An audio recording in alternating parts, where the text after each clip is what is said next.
কতদিন চলবে এই অন্যায় নির্যাতন? একজন উপরে রয়েছে, সে ভগবান, সে ঈশ্বর, সে আল্লাহ, যে নাম দিয়ে আমি ডাকি না কেন, উপরে কিন্তু একজন রয়েছে যে কিন্তু সমস্ত ঘটনা পর্যবেক্ষণ করছে। উচ্ছেদিত যে মানুষগুলো, সে মানুষগুলোর যে অবস্থা, যে অবস্থায় তারা বাস করছে, সেটা দেখলে আপনার आत्मा फेटे जाबे, आपने दो चोख दिए जल बेरोबे। नमस्कार। आसाम में वर्तमान चल रहा कुछ घटनाओं पर चर्चा करने के लिए मैं शाहनवाज। पिछले कुछ महीनों में आसाम में कुछ ऐसा घटना घट रहा है, कुछ ऐसा चल रहा है जो सरेआम दिखाई दे रहा है कि कोई परिकल्पित रूप से ये घटना घटने पर मजबूर कर रहा है। वर्तमान असम में जो सिचुएशन है वो शायद देशवासियों को इतना पता नहीं है। हम इस वीडियो के माध्यम से, आज की चर्चा के माध्यम से इस सारा घटनाक्रम पर पूरे देशवासियों का आकर्षण, पूरे देशवासियों का ध्यान लाना चाहता हूं। आज सरकार और कुछ गिने चुने संगठन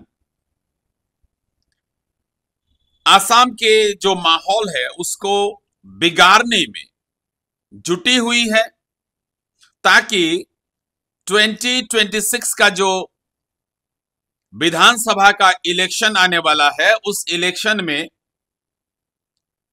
आज का जो शासक है, आज का जो गद्दी पर बैठा पार्टी है, उसको फिर से गद्दी हासिल हो। क्योंकि इन लोगों के पास दूसरा कोई ऐसा ठोस मुद्दा नहीं है जिस मुद्दे को सामने रख के ये सियासत कर सके। अभी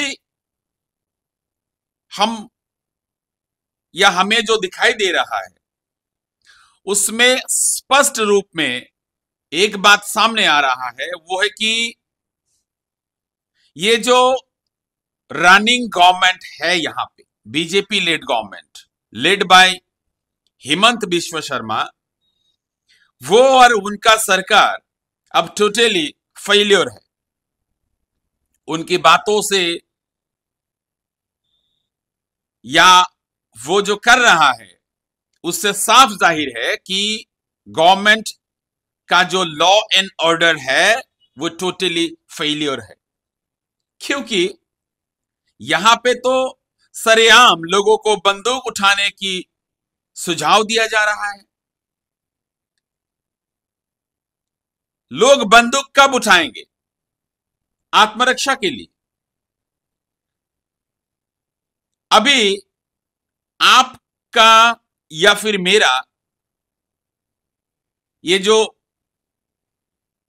प्रोटेक्शन है, इसका जिम्मेदारी सरकार का है, लेकिन सरकार बोल रहा है कि आत्मरक्षा के लिए आपको खुद जिम्मेदार बनना है, इसीलिए आपको आर्म्स का लाइसेंस दिया जा रहा है। आप आर्म्स के लाइसेंस लेके खुद का प्रोटेक्शन खुद ही कीजिए। पिछले कुछ वीडियोस में, पिछले कुछ चर्चे में हमने ये बात बार बार दोहराया है, आज फिर दोहराता हूं कि जब एक सरकार टोटली फेलियर है तो सेंट्रल गवर्नमेंट या फिर प्रेसिडेंट ऑफ इंडिया या फिर supreme court of India should interfere in the political affairs of the state to protect the interest to protect the democracy in the state.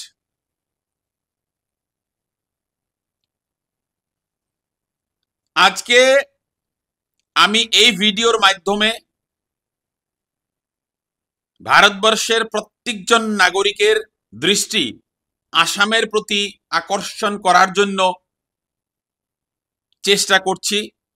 কারণটা হচ্ছে আসামের সাম্প্রতিক পরিস্থিতি এমন একটা জায়গায় পৌঁছে গেছে যে এখানকার মুখ্যমন্ত্রী পাবলিকলি বলেছে যে এখানে আত্মরক্ষার জন্য মানুষকে বন্দুক রাখাটা দরকার, যার জন্য সরকার বন্দুকের লাইসেন্স দেওয়ার জন্য পোর্টাল ওপেন করবে। তিনি সঙ্গে এই কথাও বলেছেন যে আসামের পরিস্থিতি বিস্ফোরক হওয়াটা উনি কামনা করে।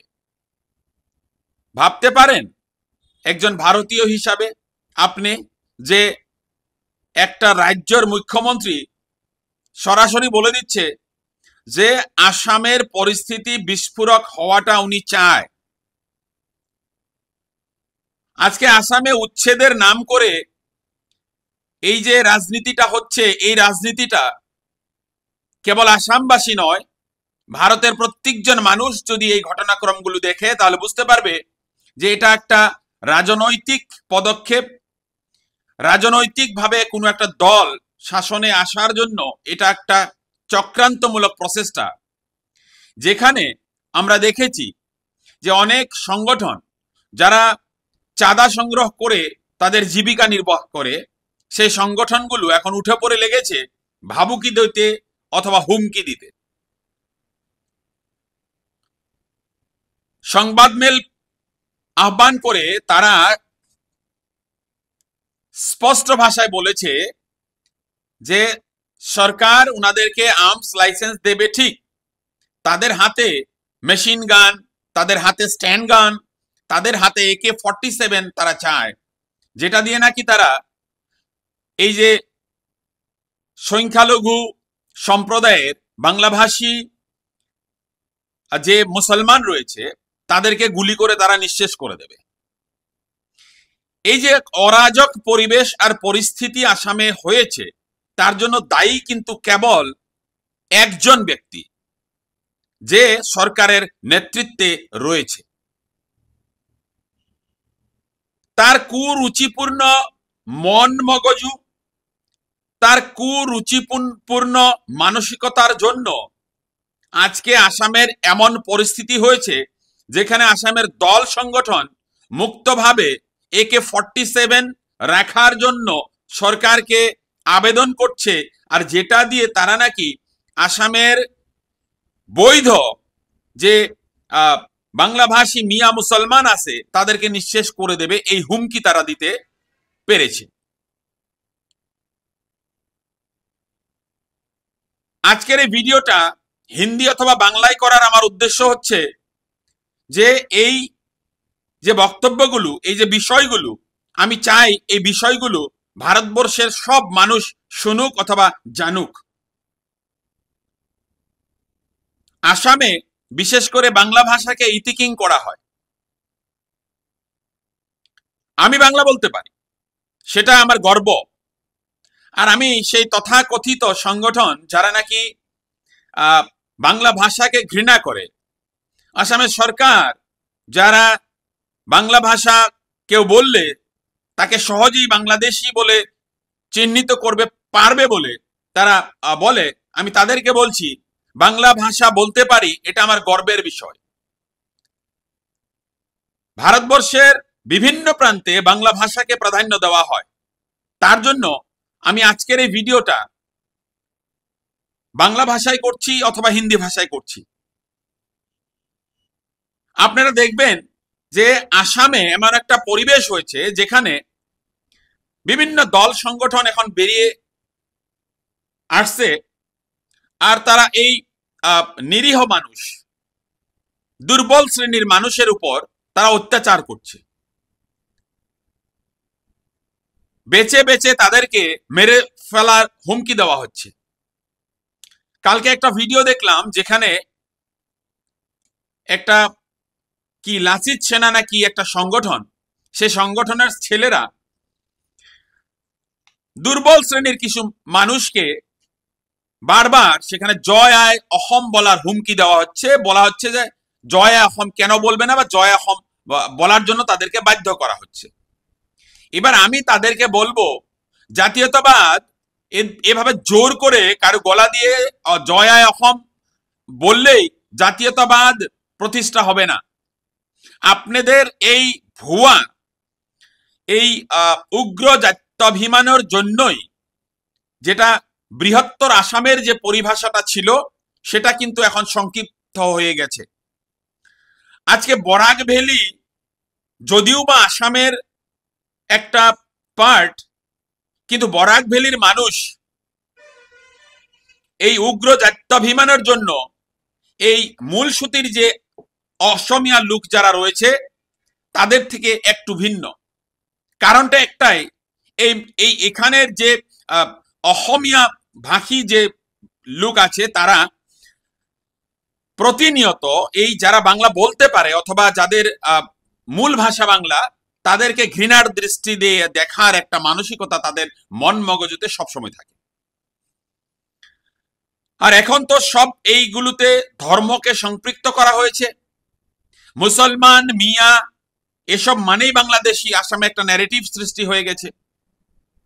এই যে দল সংগঠনগুলো, তাদেরকে সেই অথরিটিটা কে দিল যে বেছে বেছে মানুষকে তোমরা বের করো আর তাদের মুখ দিয়ে তোমরা জয় অসমের ধ্বনি দিতে তাদেরকে তোমরা বাধ্য করো? একটা মানুষ যখন অন্তর থেকে কাউকে ভালোবাসবে তখন তাকে বলতে হবে না, সে স্বতঃস্ফূর্ত ভাবে বলবে জয় আয় অসম। আর এই ডাফার, আমি বলছি ডাফার সংগঠন কতগুলো, ডাফার এই সংগঠন, অনেক সংগঠন এরকম রয়েছে আসামে, অনেক। কারণ সাংগঠনিক ভাবে যদি আমরা পরিসংখ্যাটা দেখি তাহলে দেখব যে আসামে সব থেকে বেশি সংগঠন আসামে রয়েছে। আর এই সংগঠনগুলোর যারা নেতৃত্ব বহনকারী লোক আছে, অধিকাংশ সংগঠনে কতগুলো ডাফার নেতৃত্ব নিয়েছে যেগুলোর মাথায় কোনো মগজু নেই, তাদের মাথায় গোবর ভর্তি, যার জন্য তারা একটা করে ইস্যু পেলেই তারা লাফালাফি করে আর নিজেকে একজন হিরো সাজানোর তারা প্রচেষ্টা করে।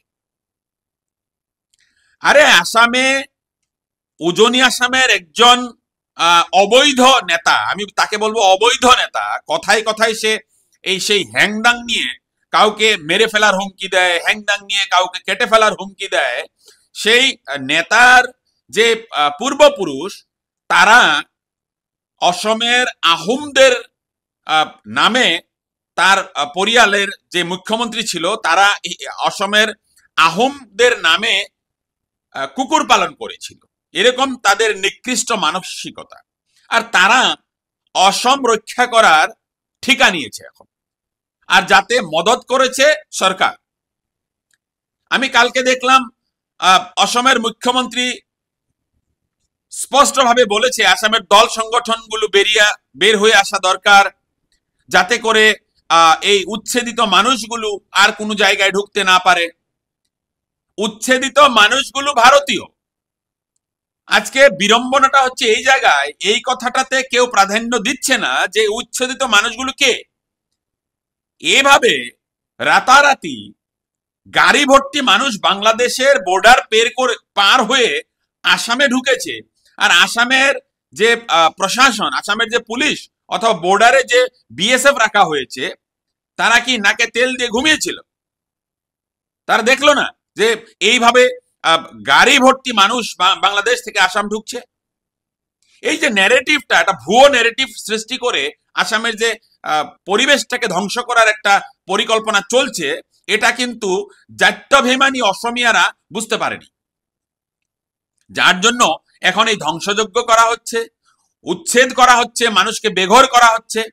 মোস্ট ইন্টারেস্টিং কথা হচ্ছে যে উচ্চতম ন্যায়ালয়, মাননীয় উচ্চতম ন্যায়ালয় আজকে 2-3 দিন আগেও এই উচ্ছেদকে অবৈধ ঘোষণা করেছে।